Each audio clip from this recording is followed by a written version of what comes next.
লোকসভা নির্বাচনকে গণতন্ত্রের বৃহত্তম উৎসব বলা হয়, আর সেই উৎসবের আমেরিয়ান্য ছড়িয়ে রয়েছে জলপাইগুড়ির রাষ্ট্রীয় বালিকা বিদ্যালয়ের 108 নম্বর ভোট গ্রহণ কেন্দ্র ঘিরে।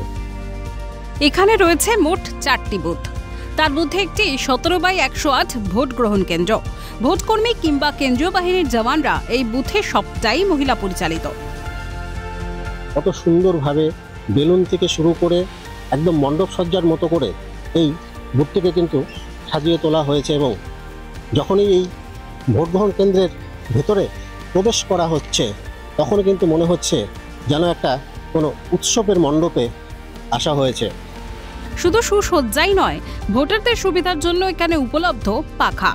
লাইনের ঝামেলা এড়াতে বসার বেঞ্চও রয়েছে। বয়স্কদের অসুবিধা এড়াতে রয়েছে হুইল চেয়ারের ব্যবস্থাও। এই কেন্দ্রে ভোট দিয়ে খুশি ভোটাররাও। ভোট দিতে আসেন বছর 27-এর এক বর্ষিয়ান ভোটারও। আমি এখন হাঁটতে পারি, সব করতে পারি, আমি এখানে আইসে দিলাম, ভালো লাগলো। খুবই ভালো, খুব ভালোভাবেই ভোটটা দিলাম, কোনো রকম অসুবিধা হয়নি। আগে আমরা যা শুনতাম ভোট দিতে গিয়ে যত ঝামেলা হতো, গরমে দাঁড়িয়ে থাকতে হতো, সেগুলো তো এখন খুবই আরামদায়ক।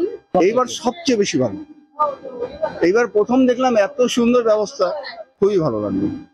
সব মিলিয়ে এই 108 নম্বর বুথটিকে যেভাবে সাজিয়ে তোলার উদ্যোগ নিয়েছে নির্বাচন কমিশন, তা নিয়ে কিন্তু খুশি প্রকাশ করেছেন, আনন্দ প্রকাশ করেছেন এখানকার ভোটদাতারা।